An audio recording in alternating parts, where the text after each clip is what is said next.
Hello, bonjour. Aujourd'hui, je vais parler de Meghan Markle, le prince Harry et de la petite Lilibet.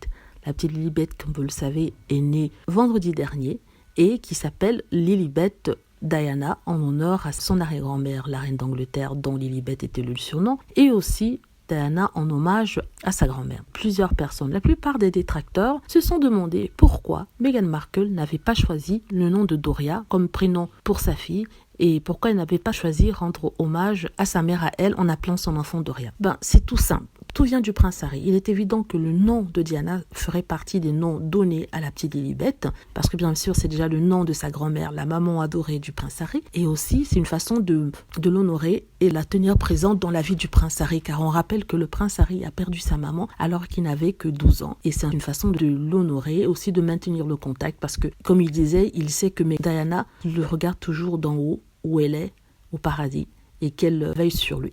Donc c'est une façon de maintenir le contact. En ce qui concerne Lilibet, aussi simple que ça, il était rapporté que le prince Harry avait dit à la reine que quand il aurait sa première fille, il lui donnerait son nom. On n'est pas sûr si c'était à Lilibet qu'il pensait, mais vu que la petite Charlotte avait déjà Elisabeth Diana dans son nom, il aurait été un peu incongru de lui donner le nom de Elisabeth Diana. Et je vous assure que ce qu'auraient été les titres des magazines si ça avait été le cas. Donc il y a déjà même certains qui mentionnent ça.